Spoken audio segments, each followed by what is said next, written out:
Alhamdulillah, kita akan coba lanjutkan kajian kita Al-Quran Sunnah Solution fi Rihabul Quran was Sunnah, kajian pekanan kita yang membahas kandungan ayat-ayat Al-Quran dan keterkaitannya dengan hadis-hadis Nabi SAW, juga kemudian ditambahkan dengan ilmu-ilmu Al-Quran dalam upaya kita memahami isi kandungan Al-Quran dengan benar dan mampu mengamalkannya dalam kehidupan kita. Semoga dengan itu kita digolongkan ke dalam satu golongan yang disebut oleh Nabi SAW sebagai golongan terbaik, manusia paling baik yang pernah hidup di bumi. Ini pernah disampaikan dalam salah satu hadis yang diriwayatkan oleh Imam Al-Bukhari. Beliau menerima hadis ini dari seorang bernama Hajjaj, Hajjaj bil Minhaj, menerima dari Syu'bah menerima dari Alqamah ibnu Marthad. Alqamah ibnu Marthad menerima dari Sa'ad bin Ubaidah. Sa'ad bin Ubaidah menerima dari Abu Abdurrahman As-Sulami. Abu Abdurrahman As-Sulami menerima dari sahabat Uthman ibn Affan radhiyallahu ta'ala anhu. Uthman ibn Affan radhiyallahu ta'ala anhu menerima langsung dari Rasulullah sallallahu alaihi wasallam. Ini silsilah sanad dia, disampaikan kemudian dari Nabi sallallahu alaihi wasallam, khairukum man ta'allama al-Qur'ana wa 'allama. Yang terbaik di antara kalian adalah orang yang bisa belajar kandungan isi Al-Qur'an kemudian dia mampu mengamalkannya. Jadi kalau ada orang baik di muka bumi ini, maka di antara yang paling baik itu adalah orang yang mau belajar Al-Qur'an. Ini mengandung banyak pengertian. Pengertian yang pertama, jika kita belajar Al-Quran dengan benar itu, maka yang didapatkan pertama kali dari Al-Quran itu nilai-nilai kebaikan. Jadi kalau Anda belajar Al-Quran, apalagi datang ke tempat ini setiap pekan, ada yang naik pesawat, naik kereta, naik bis, ya, naik sepeda, naik sendal, ya, dan seterusnya sampai tiba di sini. Untuk belajar Al-Quran, tapi pelajaran itu tidak merubah dia menjadi lebih baik. Berarti ada yang salah dengan cara dia belajar. Ada yang keliru dengan cara dia menangkap pengetahuan. Sebab seorang yang belajar Al-Quran itu ciri pertamanya, kata Nabi, langsung Nabi yang sebutkan. Ciri pertamanya, Al-Quran yang ia pelajari akan merubah kepribadiannya, memiliki sifat dan sikap yang baik dalam kehidupan. Jadi kalau antum sudah mengaji di sini, pulang dari sini, itu ada perubahan kebaikan. Mata melihat yang baik-baik. Jadi yang tak baik itu sudah nggak bisa dilihat lagi. Karena yang kita kaji itu Al-Quran. Kalau antum mendengar, senang yang baik-baik, yang tak baik itu sudah nggak senang lagi. Kalau antum berjalan, senang berjalan pada yang baik, yang tak baik itu sudah nggak enak lagi kemudian dipijak dan dituju.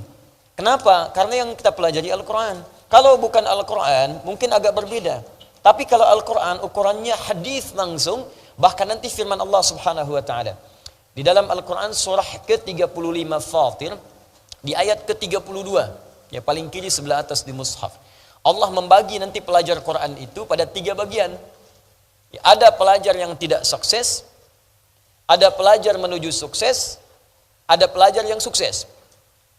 Ya, thumma awrathna al-kitaba alladhina istafaina min ibadina. Kemudian kami wariskan isi Al-Quran itu, kandungannya itu kepada hamba-hamba terpilih di antara sekian hamba kami. Masya Allah, jadi kalau antum datang ke sini belajar Al-Quran, antum tuh bukan sekedar datang, Anda dipilih oleh Allah. Betapa banyak orang hidup sekarang di muka bumi. Kenapa Anda yang terpilih ke sini? Kenapa Anda yang datang? Kenapa Anda mau belajar? Investasi waktu, tenaga, ya, juga biaya dan sebagainya. Mau berangkat. Kalau bukan Allah yang gerakan, siapa yang bisa meringankan langkah kita untuk berada di sini? Jadi kalau Allah sudah pilih, Anda kemudian harus yakin dengan pilihan itu. Saya memilih Anda mengerjakan sesuatu, Anda tidak kerjakan dengan baik, bukankah saya kecewa? Allah memilih Anda untuk berubah jadi baik, Andanya nggak jadi baik. Bagaimana kemudian Allah menyikapi itu semua? Jadi kalau Allah sudah pilih Anda untuk berubah menjadi baik, Anda sendiri tidak memilih baik, berarti bukan Allahnya yang salah. Anda sendiri yang menghambat diri sendiri untuk berubah menjadi baik. Maka bertakwalah kepada Allah, senangi diri kita, berbahagialah. Karena ketika Anda sudah mulai berada di majlis ilmu dengan ustaz manapun, maka itu tanda pertama Allah menginginkan kita berubah menjadi orang baik. Itu ada di dalam hadis Al-Bukhari dari sekitar 97 pembahasan 97 kitab di hadis Al-Bukhari. Di kitab ketiga namanya Kitabul Ilmi. Kitab pertama Kitab Bad'ul Wahyi, yang kedua Kitabul Iman, yang ketiga Kitabul Ilmi. Nomor hadis 71. Ya paling kiri sebelah atas di kitabnya jilid yang pertama. Nabi langsung menyampaikan riwayat sahabat Abu Hurairah radhiyallahu taala anhu. Diriwayatkan juga hadis ini dari Muawiyah bin Abi Sufyan radhiyallahu taala anhu. Ya an Rasulullah sallallahu alaihi wasallam qaal, apa yang Allah sampaikan melalui lisan Rasulnya. Lihat kalimat Nabinya. Man yuridillahu bihi khaira yufaqihhu fid din. Man yuridillahu bihi khaira, siapapun yang diinginkan oleh Allah berubah menjadi orang baik, punya sifat-sifat kebaikan. Man itu ismun mausul, yadullu 'alal fardiyatil 'ammiyah. Huruf sambung konjungsi, nunjuk pada objek atau subjek. Siapapun secara personal tanpa batas. Di setiap orang. Laki-laki, perempuan, tua, muda, besar, kecil, setiap orangnya, setiap Anda. Dan itu umum, jadi nggak peduli background Anda itu siapa. Apakah Anda pernah menjadi seorang penjahit? Apakah penjahat? Apakah pejabat? Apakah orang yang pernah berbuat maksiat? Pernah ada yang menipu? Pernah ada yang riba? Pernah mabuk? Pernah zina? Bahkan pernah membunuh? Kalau Allah sudah inginkan baik, jadi baik tuh. Contoh paling gampang di jahiliyah, kan komplit di situ. Penipu ada, pembunuh lengkap, pembegal ada semua. Jadi kalau ada yang sekarang penipu, pembunuh, pembegal, telat sebetulnya, karena sudah keduluan. Cuman yang paling aneh, mereka itu taubat dan membawa pesan taubat dalam kehidupan. Jadi kalau orang modern sekarang nggak taubat, keterlaluan. Orang yang disebut jahiliyah mau taubat berubah jadi baik, duduk di majlis Nabi diinginkan baik. Kita mewarisi ta'lim Nabi, kenapa tidak merubah kita menjadi lebih baik? Kalimat Allahnya indah, kalau bahasa kita begini, saya tidak peduli seburuk apapun engkau dalam pandangan manusia, sejahat apapun keburukan yang pernah engkau lakukan, kata Allah, ketika Anda diinginkan oleh Allah menjadi baik, maka Anda akan jadi baik. Apa ciri pertamanya? Yufaqihu fiddin. Maka dia akan dibimbing, dilembutkan hatinya, diringankan langkahnya untuk mau datang ke majlis ilmu, memahami tuntunan dari syariat ad-din. Sampai paham. Bukan sekadar duduk. Kalau kalimatnya fiqh itu paham, mengerti. Jadi memang ini fokus, berniat benar untuk belajar. Bukan sekadar duduk, ngamat kiri kanan, begitu berlangsung ambil sendal orang misalnya. Dia betul-betul fokus ingin belajar. Dia siapkan dirinya. Itu kata Nabi, itu orang yang pertama kali disebut langsung oleh lisan Nabi, ini orang diinginkan baik menurut Allah. Saya sering katakan kalau orang Bekasi bilang Anda baik, jangan dulu senang, karena orang Makassar belum tentu kenal Anda. Se-Jawa menyebut Anda baik, Sumatera belum tentu lihat Anda. Se-Asia menyebut Anda baik, orang Afrika pun mimpi nggak pernah lihat Anda. Tapi kalau Allah katakan Anda orang baik, maka semuka langit dan bumi mengatakan Anda yang terbaik. Dan Anda pulang dengan status yang terbaik di hadapan Allah Subhanahu wa taala. Nah, hanya nanti orang yang belajar Al-Qur'an ini terbagi 3 bagian. Kata Allah, saya sudah berikan warisan, cuman warisannya nggak dipakai. Sama seperti begini, ada orang nerima warisan sekarang, banyak dapatkan, 1 miliar tiap orang. Apakah kemudian 3 orang yang mendapatkan, misal 3 orang dapatkan warisan setiap orang 1 miliar. Apakah setiap orang akan menggunakan uang itu dengan cara yang sama? Kadang bisa berbeda. Ada yang bangun madrasah dari uang itu. Ada yang bangun masjid.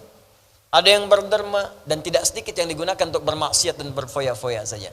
Ada yang mendapat warisan langsung dari Allah berisi kitabullah Al-Quran. Bahkan dia bisa datang ke majlis ini untuk belajar Al-Quran. Cuma sayang nanti ada 3 golongan terbagi dari orang itu. 1, wa minhum zalimun li nafsi. Ada orang yang zalim pada dirinya.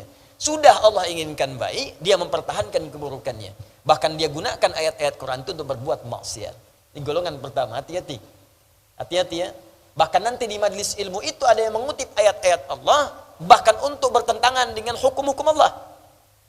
Semua agama adalah sama, menuju Tuhan yang sama. Cuman caranya beda-beda. Dipotonglah kemudian ayat-ayat Quran. Quran surat sekian, ayat sekian. Tidak dilengkapi, dipotong sebagiannya jadikan dalil. Hati-hati, ada yang begitu. Awas, karena Al-Quran sudah menyebutkan 15 abad yang lalu. Quran surah kedua Al-Baqarah ayat 204 ya, sampai dengan 206, paling kiri sebelah atas di mushaf. Wa minan nasi may yu'jibuka qawluhu fil hayatid dunya wa yushhidullaha ala ma fi qalbi wa huwa aladdul khisam. Di antara sebagian manusia Ada di antara mereka orang-orang yang kalau bicara itu kata-katanya begitu menarik. Retorikanya cantik. Jadi orang ini kalau bicara tuh memukau kata-katanya. Punya magis kalau bicara. Menarik sekali, bagus rangkaian katanya. Kadang-kadang memotong ayat-ayat Al-Quran dan mengambil nama Allah. Tapi dia tempatkan di tempat yang tidak benar. Wa huwa aladul khisam. Ini musuh paling bahaya. Paling bahaya. Bahkan nanti ada di antara mereka mengambil ayat, digunakan pada yang tidak tepat. Bahkan nanti ayat itu digunakan untuk mengolok-olok orang Islam sendiri. Ada di Quran surah keempat nanti, ayat 140. Ya, sebelah kiri paling bawah di mushafnya. Wa qad nazzala 'alaika fil kitab an idza sami'tum ayatillahi yukfaru biha wa yustahza'u biha fala taq'udu ma'ahum hatta yakhudhu fi haditsin ghairi innakum idzan mithluhum innallaha jami'ul munafiqina wal kafirina fi jahannam jami'a. Kata Allah, telah tetap ketentuan dalam Al-Quran, Al-Kitab, jika Anda mendapati orang-orang sengaja mengolok-olok menggunakan ayat Al-Quran atau memutarbalikan isi kandungan Al-Quran. Jadi kalau Allah sudah sampaikan pasti terjadi, itu ada yang demikian. Maka jangan sertai mereka, kata Al-Quran. Jangan sertai, jangan ikuti majlisnya, jangan ditonton acaranya, jangan dibaca bukunya. Indah. Dan Al-Quran tidak mengatakan cela mereka, tidak. Saking indahnya bahasa Al-Quran, gak usah dicela. Mencela sesuatu yang sudah tercela itu buang-buang energi. Itu perbuatan sudah dicela. Ngapain mencela yang sudah tercela? Cukup tinggalkan saja, kata Al-Quran. Lalu kenapa? Kalau ditinggalkan, nanti dia merasa ada yang salah dalam dirinya. Supaya dia balik lagi. Hatta yakhudhu fi haditsin ghairi. Sampai dia balik lagi. Kalau sudah balik, rangkul lagi. Itu indah ya. Celaan tidak ada. Makian tidak ada. Ya, hal-hal buruk tidak ada. Hoax tidak usah dibuat. Tinggalkan aja. Nanti dia sadar, oh ada yang salah dengan saya. Indah sekali merangkulnya. Balik lagi, baru kita rangkul. Tapi kalau Anda ikuti, innakum idzam mithluhum. Lama-lama Anda seperti itu nanti. Statusnya muslim, tapi sholat tidak. Puasa tidak. Azan tertukar, di masjid gak ada yang azan, tempat ibadah lain azan. Masjid kosong, gak ada sholat, tempat ibadah lain, ikutan sholat. Bahkan yang paling aneh, masjid banyak, kok sholatnya di tempat ibadah lain. Nanti ada yang salah di situ.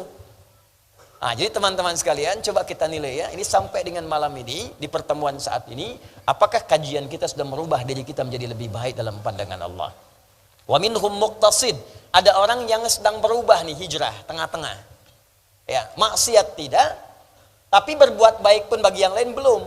Baru paket hemat untuk pribadinya. Ya, di kalau baca Quran, mojok-mojok dekat yang ulang-ulang. Bah, silahkan Ustadz jadi imam. Saya belum Ustadz.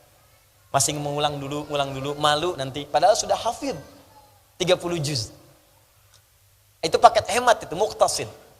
Ya, ada yang dekat mimbar, bolak-balik. Masya Allah, khusyuk bacanya. Pak, silahkan jadi imam. Ah, belum, saya masih belajar. Emang Bapak mengulang surat apa tadi? Al-Ikhlas. Tapi dekat mimbar. Itu muqtasid, berubah dia. Bagus daripada tidak sama sekali. Sebelumnya rajin lihat berita, sekarang dia mulai baca Al-Quran. Sebelumnya keluar nggak bawa apa-apa, sekarang naik busway pun bawa mushaf, naik kereta bawa mushaf, bawa aplikasi, baca Quran. Ada perubahan di situ. Masuk paket hijrah, paket pertengahan. Nanti kalau sudah bagus itu, wa minhum sabiqum bil khairati biiznillah. Ada orang ketika mendapatkan Al-Quran itu merubah dirinya menjadi lebih baik karena Allah Subhanahu wa Ta'ala. Maka Anda akan merasakan kalau menatap dia sudah nggak suka dengan yang nggak baik lagi. Kalau lihat tayangan nggak bagus nih, palingkan. Mendengar sudah nggak enak dengan topik-topik yang maksiat. Begitu dia dengar nggak bagus nih, palingkan. Ah, itulah yang berhasil itu. Itu yang paling bagus. Jadi kalau Anda ikut ta'lim Al-Quran seperti itu, sampai di situ, maka berbahagialah. Artinya kita sudah masuk dalam wilayah yang dicintai oleh Allah Subhanahu wa Ta'ala. Tinggal dipertahankan sampai wafat menghadap Allah. Dan itu yang tidak mudah.